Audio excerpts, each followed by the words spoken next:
After Yang réalisé par Kogo Nada nous raconte le parcours de Jake, un vendeur de thé et père de famille, qui va déambuler dans les souvenirs de son robot Yang qui vient de s'arrêter brusquement suite à un problème technique. Le long métrage d'1h30 vient ici questionner différents thèmes, que ce soit le deuil avec la disparition de Yang, les origines et de savoir ce qu'on est, mais c'est surtout la famille qui intéresse ici le réalisateur. En effet, Kogo Nada vient mettre en place une famille dysfonctionnelle et séparée dans leurs interactions. Nous allons voir comment par l'image, le réalisateur transmet cette différence entre eux et quelles solutions justement les souvenirs de Yang vont apporter au sein de cette famille.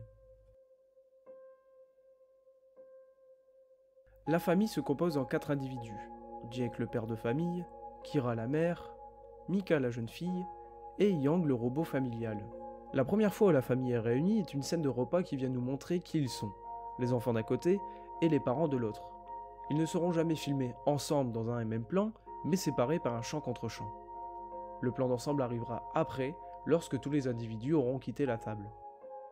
Kogo Nada vient ici montrer, grâce à cette première scène, l'ambiance et la place des individus dans cette famille.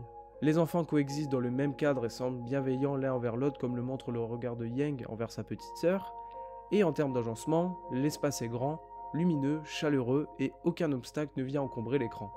Mais les parents, eux, semblent beaucoup plus distants pendant le repas comme le montre la position du visage de Jake complètement tourné et opposé à celui de sa femme. Ce retrait se montre aussi par la place beaucoup plus restreinte que Jake prend dans le cadre comme une marque d'absence. Il est là physiquement, mais mentalement il semble ailleurs. Mais l'élément visuel qui marque véritablement la séparation des personnages, c'est l'utilisation de la planche en bois qui sert de surcadrage. Cet élément vient ici créer une séparation de l'image en deux, accentuant le malaise et la distance du couple. Quelque chose est brisé entre eux. Et justement, l'ensemble de la mise en scène de Kogo Nada évoque cette fracture au sein de cette famille. Soit il réalise un champ contre champ et isole ses personnages pendant qu'ils discutent pour qu'ils soient seuls à l'écran, ou soit il les sépare par un surcadrage qui les place chacun dans une zone bien distincte. Cette distanciation physique va se représenter aussi dans les communications qui vont se faire par l'intermédiaire d'écrans interposés. Ils seront mis en scène par un champ contre champ avec une quasi-fracture de la règle des 180 degrés, rappelant alors un cinéma japonais avec les œuvres de Ozu par exemple.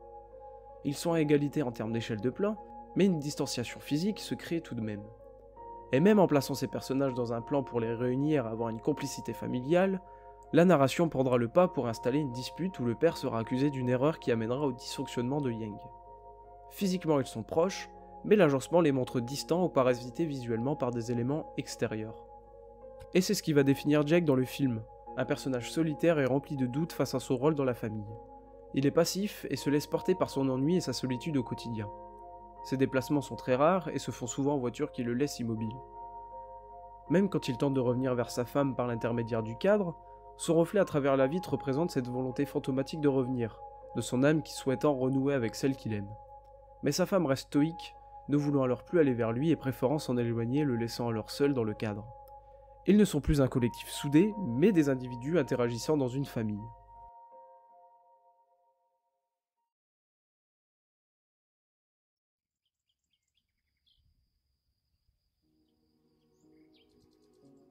Malgré tout, Jake tente par tous les moyens de faire revenir Yang à la vie, mais il est déjà trop tard. C'est ainsi que la construction narrative et temporelle du film va changer.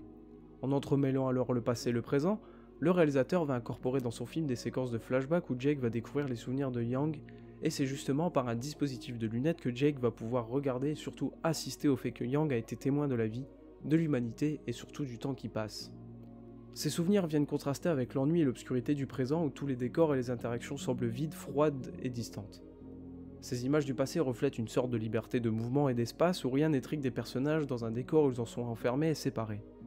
Tout est lumineux, grand, poétique et surtout très vivant grâce à cette caméra à l'épaule qui vient épouser le point de vue de Yang qui est témoin de la vie qui se déroule devant lui. Ces flashbacks permettent au réalisateur de parler à Jake mais aussi à nous spectateurs de cette triste fatalité qui nous arrivera à tous. De ces moments qui ont été et qui n'existeront plus que dans nos souvenirs, de ces choses anodines qui nous sont arrivées, de notre empreinte sur Terre et ce que nous laisserons derrière nous, de ces rencontres qui façonneront qui nous sommes, ou bien encore de la beauté de l'environnement qui nous entoure. Ces souvenirs viennent prendre conscience à Jake de la vie et du temps qui passe devant lui. Et c'est grâce à ces souvenirs et à sa rencontre avec Ada, un clone qui est lié à son fils, que Jake peut témoigner de la vie humaine qu'a pu vivre Yang par l'intermédiaire de ses rencontres ou bien de ses actions. C'est une famille qui tente désormais de se reconstruire après la mort tragique d'un de ses membres. Et c'est grâce au deuil que les personnages pourront se retrouver. Kogonoda viendra ici déconstruire ses cadres et montrer par la mise en scène le changement mental de Jake qui revient vers ses proches après cette déambulation nostalgique d'une vie qu'il n'a pas connue. Comme le montre la mise en scène, les interactions sociales s'affranchissent des surcadrages et des champs contre champs qui les isolent ou les séparent. Il les laisse désormais vivre dans le même cadre, pouvant enfin être ensemble. C'est par l'image du passé que le présent va réunir ces personnages pour leur vie future.